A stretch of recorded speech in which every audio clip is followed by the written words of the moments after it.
નમસ્કાર મિત્રો, સ્વાગત છે ફરીથી એક નવા વિડીયોની અંદર। મિત્રો, વાત કરવામાં આવે તો ગુજરાતની નગરપાલિકામાં આવી છે ભરતીની જાહેરાત તમે જોઈ શકો છો। જે નગરપાલિકાની અંદર વિવિધ અલગ અલગ 7 ટ્રેડની અંદર ભરતીની જાહેરાત આવી છે, જેની અંદર શૈક્ષણિક લાયકાત ધોરણ 12 પાસ, 8 પાસ તેમજ 10 પાસ આઈટીઆઈ વાળા કરી શકે છે અરજી।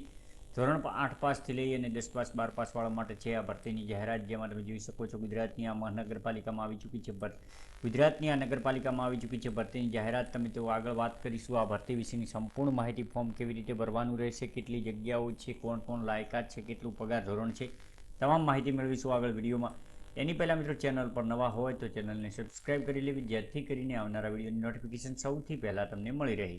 તો વાત કરીએ ગુજરાત નગરપાલિકામાં આવેલી ભરતી વિશેની આગળ વિડીયો। મિત્રો, તમે જોઈ શકો છો ખંભાત નગરપાલિકા, ખંભાત બીજો પ્રયત્ન છે આ ભરતીનો। તમે જોઈ શકો છો ખંભાત નગરપાલિકાની અંદર બીજા પ્રયત્નની અંદર ખંભાત નગરપાલિકામાં એપ્રેન્ટિસ એક્ટ 1961 અને મુખ્યમંત્રી એપ્રેન્ટિસ યોજના હેઠળ વર્ષ 2023-24ના સત્રમાં નીચે જણાવેલ ટ્રેડમાં એપ્રેન્ટિસની જગ્યાઓ ભરવા લાયકાત ધરાવતા ઉમેદવારો પાસેથી નિયત કરેલ અરજી ફોર્મમાં અરજીઓ મંગાવવામાં આવે છે। અગાઉ આવેલ અરજીઓને માન્ય ગણાશે નહીં, કેમ કે મિત્રો આની પહેલાં પણ આ જગ્યાઓ માટે જે ખંભાત નગરપાલિકા દ્વારા નોટિફિકેશન જાહેર કરાવ્યું હતું, તો આ છે જે અગાઉની અરજીઓ માન્ય ગણાશે નહીં, હવે પછીની અરજીઓ જ માન્ય ગણાશે તેવું ખંભાત નગરપાલિકાના સત્તાવાર જાહેરાતની અંદર બતાવવામાં આવેલ છે।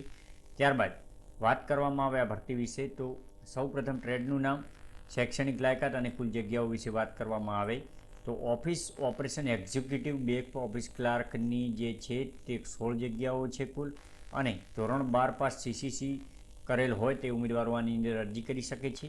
નંબર 2 પર આવે છે કમ્પ્યુટર ઓપરેટરની પોસ્ટ, જેમાં CCC અને ધોરણ 12 પાસ આઈટીઆઈ કરેલ હોય તે અરજી કરી શકે છે। ત્યારબાદ વાયરમેન, જે આઈટીઆઈ સરકાર માન્ય કોર્સ કરેલ હોય તે અરજી કરી શકે છે। ડ્રાઈવર, જે ટ્રેક્ટર, ટેમ્પા તથા અન્ય સાધનો ચલાવવા માટે, જેના માટે ધોરણ 8 પાસ તથા હેવી વ્હીકલ લાયસન્સની જરૂરિયાત છે અને 12 જગ્યાઓ છે ડ્રાઈવર માટે, આઈટીઆઈ જે વાયરમેન માટે 6 અને કમ્પ્યુટર ઓપરેટરની કુલ 8 જગ્યાઓ છે।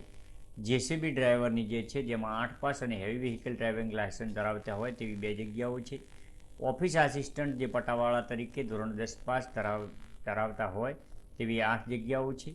અને મિકેનિકલ ડીઝલ, જે ધોરણ 10 પાસ અને આઈટીઆઈ દ્વારા જે કોર્સ કરેલ હોય તેમની 2 જગ્યાઓ માટે અરજી કરી શકે છે આ ભરતીની અંદર। જે આ ભરતીના નિયમો વિશેની તો આપણે જોઈશું આની અંદર।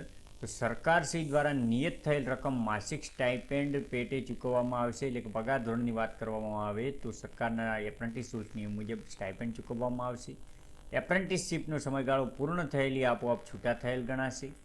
અગાઉ જે તે ટ્રેડમાં એપ્રેન્ટિસશીપ કરેલ હોય ઉમેદવારોએ અરજી કરવી નહીં। જો ઉમેદવાર એપ્રેન્ટિસ માટે અન્ય કોઈ એકમ સંસ્થા સાથે કરારનામાથી જોડાયેલ હશે તો તેની ઉમેદવારી રદબાતલ। લાયકાત ધરાવતા ઉમેદવારોએ ખાસ 24 જાન્યુઆરી 2024ના રોજ 11 કલાકે વોક ઇન ઇન્ટરવ્યૂમાં નગરપાલિકા ખંભાતની કચેરીએ આવવાનું રહેશે। એટલે કે મિત્રો, તમે જોઈ શકો છો તારીખ 24 જાન્યુઆરીના દિવસે 11 કલાકે ઇન્ટરવ્યૂ છે વોક ઇન ઇન્ટરવ્યૂમાં, જે ખંભાત કચેરી આવવાનું રહેશે। વોક ઇન ઇન્ટરવ્યૂના સમયે ઓનલાઈન રજિસ્ટ્રેશન કરેલ હોય તેની પ્રિન્ટ લાવવાની રહેશે। તેમજ વોક ઇન ઇન્ટરવ્યૂમાં શૈક્ષણિક લાયકાતના પ્રમાણપત્રો અસલમાં તથા પ્રમાણિતની નકલ લાવવાની રહેશે। અરજી કરનાર ઉમેદવારે જે apprenticeshipindia.government.in પર ઓનલાઈન રજિસ્ટ્રેશન કરવાનું રહેશે। તેમજ એપ્રેન્ટિસના ઉમેદવારોની મેરિટ યાદી ઇન્ટરવ્યૂના મેળવેલ ગુણના આધારે કરવામાં આવશે। આ પસંદગી કામચલાઉ હોય ખંભાત નગરપાલિકા ભવિષ્યમાં નોકરી અંગે તમારો કોઈ કાયદેસરનો હક પ્રસ્થાપિત થશે નહીં તેવું સ્પષ્ટ જણાવવામાં આવેલ છે, જે ચીફ ઓફિસર નગરપાલિકા ખંભાત દ્વારા આ જાહેરાત કરવામાં આવી છે। તો આવી જ નોકરી વિશે માહિતી મેળવવા માટે ચેનલને સબસ્ક્રાઈબ કરી લેવી।